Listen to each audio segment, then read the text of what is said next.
Palavra é.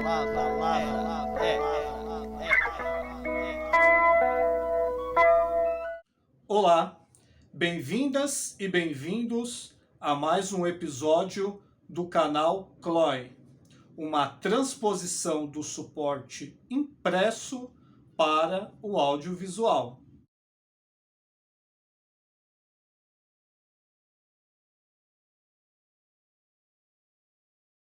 O nosso convidado de hoje é o poeta e compositor Reinaldo Bessa.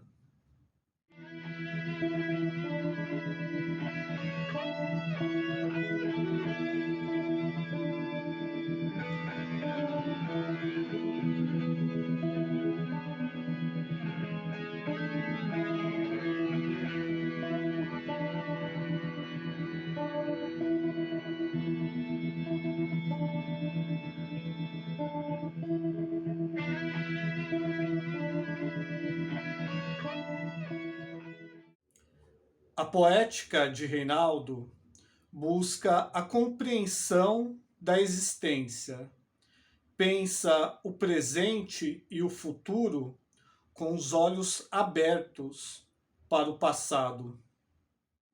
As verdades de Bessa se estilhaçam pela memória e por sua sensibilidade aguçada. O poeta traz elementos que devem ser falados em voz alta, principalmente de coisas inalcançáveis.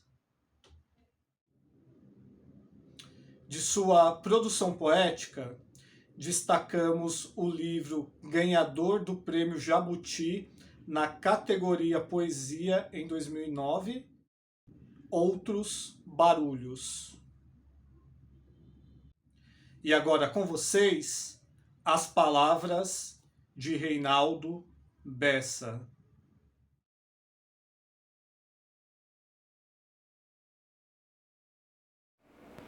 Bom, sobre essa coisa de falar de si mesmo, né, sobre si mesmo, essa questão tão inquietante, mas ao mesmo tempo tão necessária, né, tão fundamental, que é quem sou eu?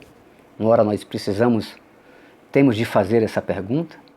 O Oscar Wilde tem uma fala que eu acho muito interessante e é até muito atual, né, para os dias de hoje aí com internet, redes sociais, enfim. A frase diz o seguinte: um homem é menos ele mesmo quando fala na própria pessoa.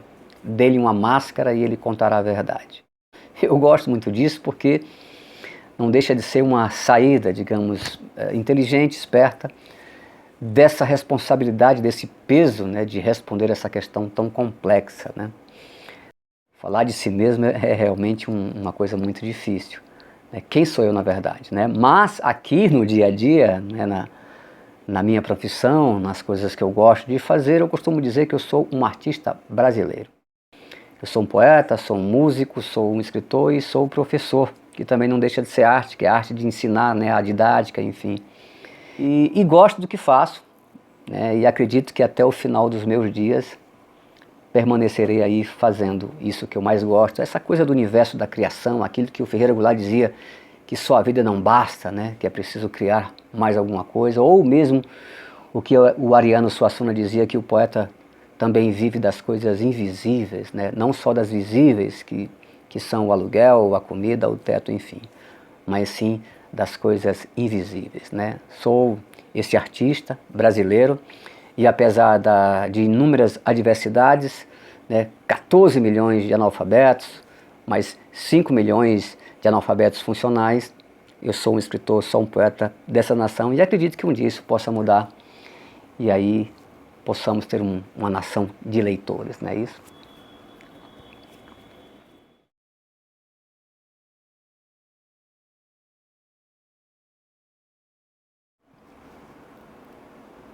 De alguns silêncios, que são os que persistiram no curso de destruição do tempo, digamos assim, né?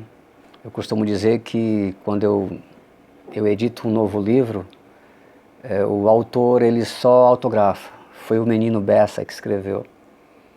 Esse menino que persiste, resiste num corpo mais velho. Eu me sinto o mesmo menino, tenho praticamente as mesmas inquietações. De vez em quando coloco a mão no bolso, porque sinto ali a presença de uma baladeira ou de um estilingue, né, como se costuma dizer. Dá vontade de sair correndo sob a chuva e apreciar os pássaros.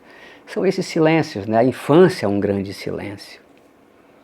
E eu praticamente tiro tudo de lá. Praticamente quase todos os poetas têm ali a infância como elemento decisivo na obra.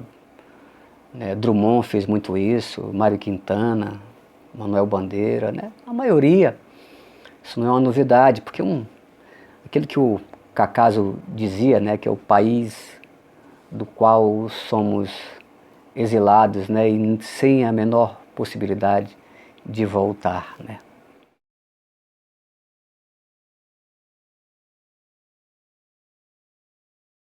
Esses silêncios que persistem, que são tão importantes, às vezes invisíveis, mas tão importantes quanto os espaços entre os átomos, né? A gente não consegue visualizar um átomo, digamos assim, mas os objetos nós conseguimos vê-los porque são os espaços entre os átomos que são maiores e que aí constroem os objetos os quais a gente vê, né? Os meus silêncios também funcionam assim, né? E chegam quando querem, de repente, na surdina.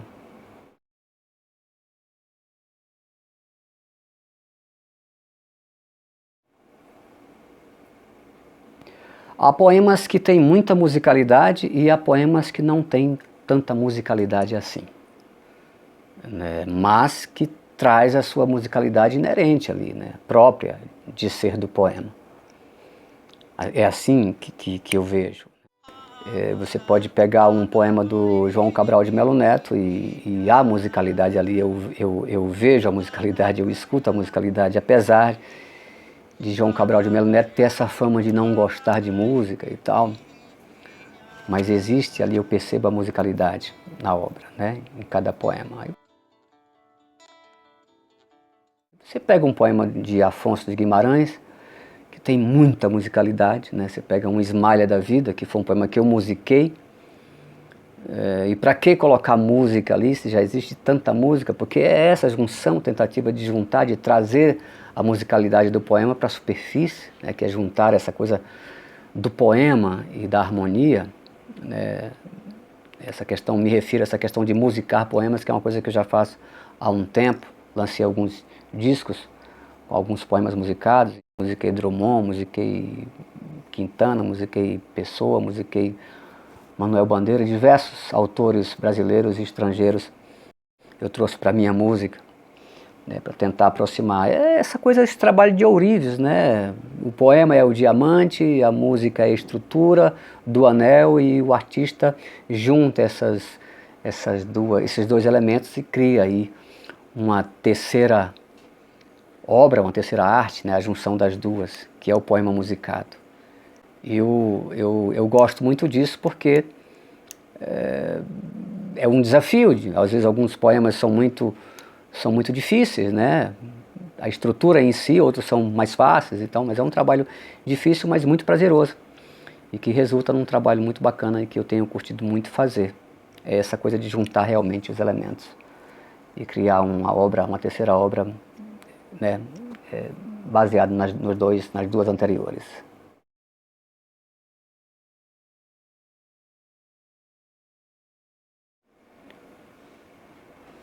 O voo, sempre o voo, nunca a gaiola nem o pássaro, mas o voo. Eu já disse uma vez que poesia é como aprender o voo do pássaro, né? Como tocar o voo do pássaro. Não me interessa o pássaro, não me interessa a gaiola, mas sim o voo. A beleza e o risco que há no voo. Entre a falta e o desejo, há esse voo. né, que precisa lidar com esses dois elementos, né? Eu costumo dizer que a arte, ela é sempre entre, ou entre mundos, se preferir. Nunca é lá nem cá. É sempre uma história que já começou e, né, que está em curso e que não vai terminar. Aquilo que um grande poeta e teórico disse uma vez, que poesia não é a emoção do momento, é o que ela... Esse momento pode ser visto depois de muito tempo. Porque se você escrever a emoção daquele momento, você corre o risco de se corromper, de se contaminar com coisas gratuitas e tudo mais. Então, eu fico pensando o que é a Divina Comédia, né, de Dante, se não algo entre a queda e a ascensão, né? Que já houve a ascensão, a queda e a ascensão. A arte é sempre entre, né? Dante escreve algo, a comédia, né, que representa a queda entre essa queda e a ascensão da humanidade, né, a ascensão humana. Então, entre a falta e o desejo, o artista cria.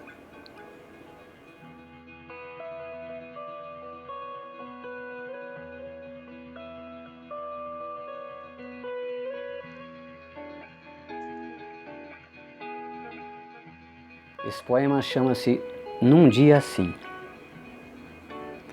Num dia assim, voltam a pulular teus dedos em minhas costelas mínimas, frágeis. É bom. Teu perfume barato, comprado em várias prestações, mistura-se ao cheiro dúbio do vento dessa tarde viciada no leite de Celã. Posso vê-la sumindo na malemolência de uma ruína. Na garganta, feito ódio nos tambores, esconde-se a tua fossa perpétua. Uma maleta sozinha revolta. O fim do mundo na boca do palhaço. Num dia assim, chega-me essa lembrança sem pele, sem osso, tátil. É nada. Teus cabelos envelhecidos, penteados para o paladar dos seres mínimos, abanquetam-se famigerados na carcaça de uma estrela. Posso ouvi-la pisoteando o anseio dos quebrantos. Da vigília, feito resvalar de uma peça num tabuleiro, escapa a tua voz perfeita. Uma bengala sozinha medita. O riso do medo nos olhos do suicida. Num dia assim, disse-me que só iria até a esquina e que logo estaria de volta. Uma placa de vende-se fincada no deserto. É duro, rugas e cães e muito cansaço ainda. Na espera intangível, morfina na dor, fantasma no membro amputado. A fúria do mar, presa na concha, num dia assim.